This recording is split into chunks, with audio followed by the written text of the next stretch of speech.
10th class, very good morning to all. This is Neelam Saxena, your biology teacher. As you know, हमारा life process chapter चल रहा है. In the last class हमने क्या किया था, respiration in the man respiratory system पूरा हमने डिस्कस किया था. और आज की क्लास में हम सेलुलर रेस्पिरेशन के बारे में पढ़ने वाले हैं. ठीक है, इसकी पूरी समरी देखते हैं कि किस तरीके से ट्रांसपोर्टेशन होता है गैसेस का. ठीक है, it is defined respiration at a cellular level. अब सेलुलर रेस्पिरेशन है तो आप रेस्पिरेशन सेलुलर लेवल पे देखेंगे, मतलब सेल तक का देखेंगे आप किस तरीके से सेल तक रेस्पिरेशन हो रही है. The blood bring oxygen from the lungs. हमें पता है कि जो हमारा एल्वॉयल होता है उस पर क्या होती है, ब्लड कैपिलरीज होती हैं, जिसकी वजह से जो ब्लड कैपिलरीज होती हैं वो क्या करती हैं, ऑक्सीजन को पिकअप कर लेती हैं लंग्स से, और ये क्या करती हैं, ऑक्सीजन को लेके आती हैं लंग्स से. ठीक है, और किस फॉर्म में लेके आती हैं, ये कॉम्प्लेक्स फॉर्म में लेके आती हैं. कॉम्प्लेक्स फॉर्म क्या होता है इसका, oxy haemoglobin. HP stand for haemoglobin. ठीक है, क्योंकि जो हमारा ऑक्सीजन जो है वो हीमोग्लोबिन से कंबाइन हो जाता है तो ये कॉम्प्लेक्स फॉर्म बन जाता है जिसे हम ऑक्सी हीमोग्लोबिन कहते हैं.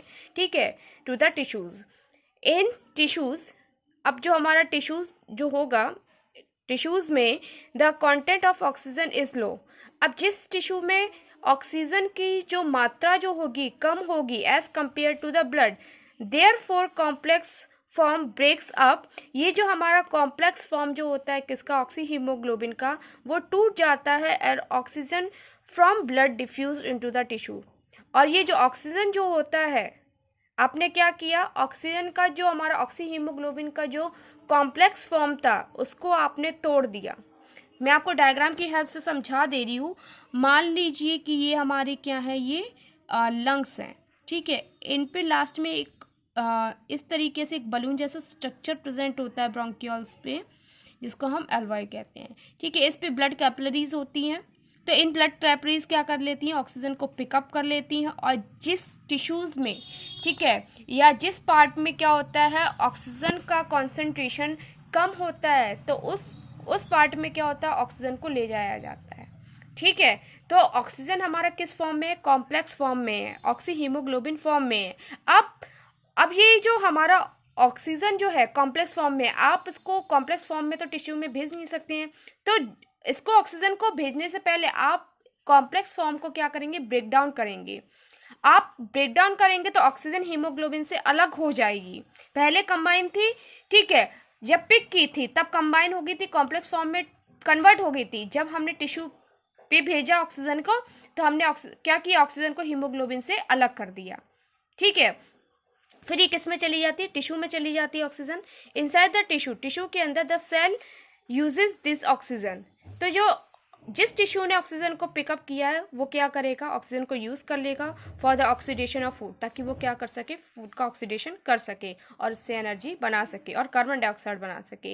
As a result of which, जिसकी वजह से यहाँ पे CO2 का जो कॉन्सेंट्रेशन होता है सेल में वो बढ़ जाता है, क्योंकि कार्बन डाइऑक्साइड बनी तो क्या होगा, उसका कॉन्सेंट्रेशन बढ़ जाएगा. But the concentration of CO2 from the tissue diffuse into the blood. अब CO2 का लेवल ज़्यादा हो गया, इस वजह से CO2 जो होगी टिश्यू से वो किस में आ जाएगी, हमारी ब्लड में आ जाएगी. Where it forms the complex. फिर जब ये क्या करेगी, ब्लड के साथ कंबाइन होगी तो फिर ये एक कॉम्प्लेक्स सब्सटेंस बना देगी जिसे हम क्या कहते हैं, कार्बिनो हीमोग्लोबिन कहते हैं. ठीक है, HB स्टैंड फॉर हीमोग्लोबिन. जैसे ही हीमोग्लोबिन के साथ CO2 कंबाइन होगा तो इसका नाम क्या पड़ जाएगा, कार्बिनो हीमोग्लोबिन नाम पड़ जाएगा. And is taken to the lungs. और फिर ये कहाँ जाएगा, ब्लड लंग्स के पास जाएगा.